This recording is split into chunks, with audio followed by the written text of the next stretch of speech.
The assassination of American President John F. Kennedy took place at a time when he was passing through Dallas downtown in his highly secured motorcade. At that time, he was accompanied by Secret Service agents and a full police motorcade. Not only that, but the FBI had been keeping an eye on this entire route for many days. But despite all this, on November 22, 1963, he was attacked near Dealey Plaza, and he was killed on the spot. After a few minutes of this attack, the CIA, FBI, Secret Service, and police made a ruckus. But despite putting so much effort, he could not bring anyone other than a shooter named Lee Oswald into the law. Or he just didn't want to bring. Was this a well-planned conspiracy? Or did a single shooter deceive the world's top secret agencies and shoot the most famous president from just a few meters away? No one was able to digest this official story. The banquet to which the president had to go from the airport also had a simple, fast route. But why was his motorcade brought from the middle of the city? And who planned this route? Officially, the person who shot him was it a coincidence or planning? But the fact is that only a month ago, he got a job on a phone call in a book depository. But how? In the video footage of the shooting scene, this girl wearing a scarf was seen taking murder photographs. Why has she not been found yet? And what was her connection with all this? Hello friends, you are watching Fact Galaxy, where we bring you real and heart-touching stories. If you enjoy this story, don't forget to subscribe our channel and hit the bell icon so you never miss a new story. Viewers, 61 years ago, American President John F. Kennedy was killed by attacking his motorcade. President JFK's death, where millions of Americans were pushed into mourning, the investigation in this case has failed to answer a lot of people's questions. It is believed that the top secret agencies of the United States have hidden a lot about the assassination and did not make the truth public. And there are many reasons to think so. The first is the selection of the venue where the president was supposed to go. President JFK had to give a political speech in Dallas, Texas, for which two options were kept. One was the Trade Mart, and the other was the Women's Building. The White House recommended that the venue of the Women's Building be selected, but Texas Governor John Kennedy wanted the president to go to the Trade Mart. The reason for this was that the Trade Mart was a banquet hall, while the interior of the Women's Building was not suitable for the president to go there. Finally, on 14th November, 8 days before the assassination, the venue of the Trade Mart was selected, but this news was not made public. Now it was time to decide how to go from the Love Field Airport, where the president's plane was to land, to the Trade Mart. Now, normally presidential motorcades are passed through such routes where there are minimum obstacles or turns. There was also a route that could bypass the city and take the president to the Trade Mart from the outside, but it was not selected. Rather, a school book depository from within the city, from where the shooter attacked the president, the route to pass through it was selected. If you think this route was planned to attack the president, then you are wrong. Yes, this was done at the request of the president himself, because he wanted to pass through the crowd of people. But if it was assumed that the Women's Building would be selected instead of the venue of the Trade Mart, then the president's motorcade would go east from this main road. This would also increase the distance of the book depository, and it would be difficult to target the shooter. Because the president's wife, First Lady Jacqueline, who always sat on his left, would come in between the shooter and the president. After all, it was very important for the venue of the Trade Mart to be selected in the assassination planning of the president. And as you know, this selection was made by Texas Governor John Kennedy. Their intentions cannot be doubted for this reason, because when the president was attacked, he himself was sitting with his wife in the presidential limousine. He was also shot, but he survived. And secondly, Governor Kennedy was already against this route. He wanted the Trade Mart to be reached from outside the city. But there was someone who had already made calculations for all these things. The president's motorcade and venue were published only 3 to 4 days before his assassination. That is, no one knew this information before that. But something happened in the school book depository 2 months ago, which shows that this information was already with someone. Yes, just 2 months ago, there was a sudden shortage of staff in the school book depository. In September 1963, a man named Vasil Frazier was called by the employment agency, in which he was offered a job in the book depository. Vasil Frazier lived in a town called Irving, half an hour away. He reached the book depository on the next day, September 13th, and he was hired by the superintendent there, Roy Tooley. A month later, that is, on October 15th, Vasil's neighbor also approached the superintendent of the book depository on the phone, and coincidentally, he was also hired the next day. Vasil's neighbor was none other than Lee Oswald, who was to be arrested in the murder case of President JFK after 39 days.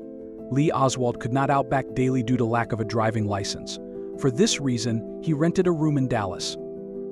He would go to his home in Irving after office timings with Vasil on weekends and would reach the book depository again with Vasil on Monday morning. This routine went on for about a month, but only a day before the assassination of the president, that is, on November 21st, this routine broke.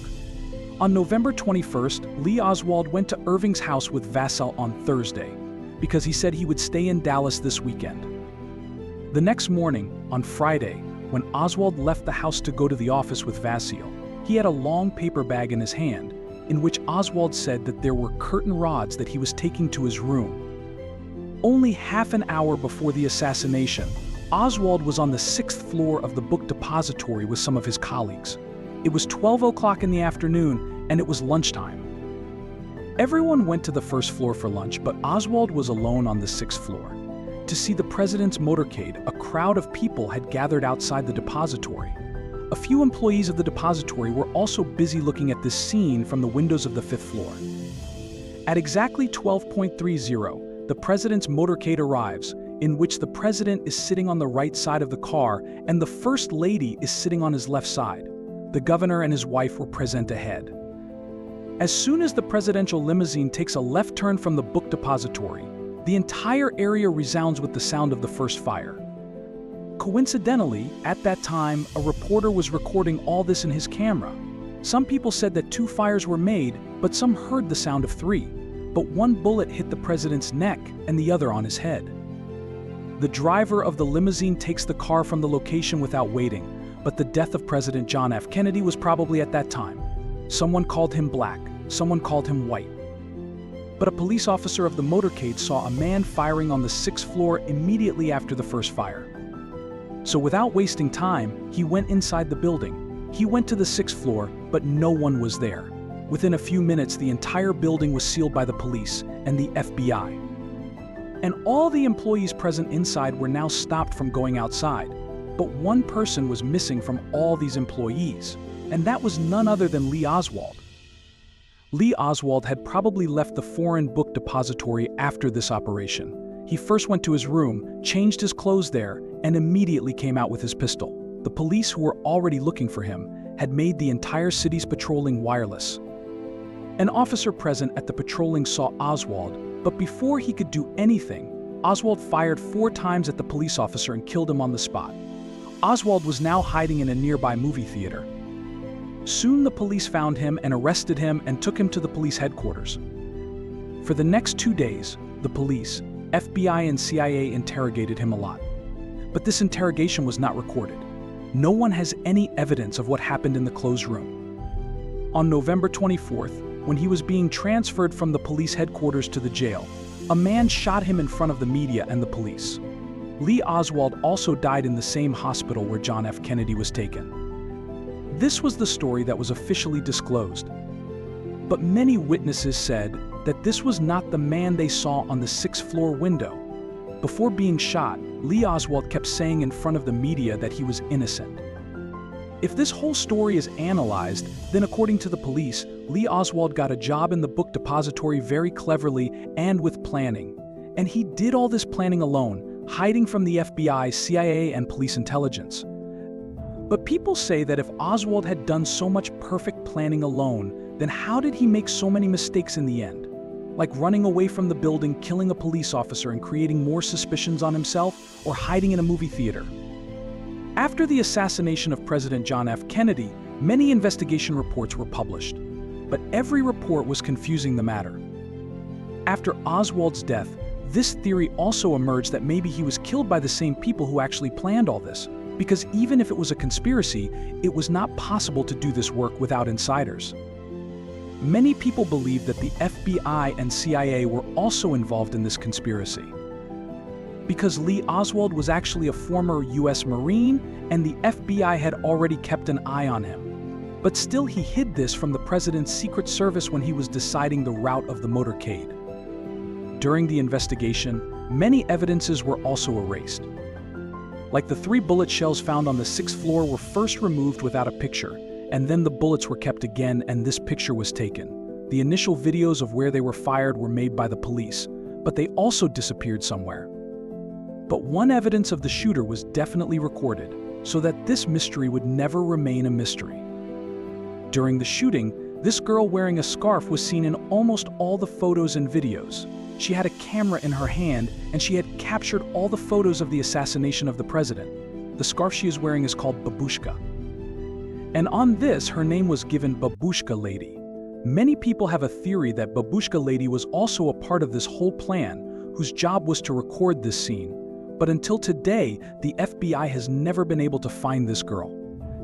Once again, I request you to subscribe to the channel and share the video with other people so that the reach of our channel increases and we get the motivation to make more such videos.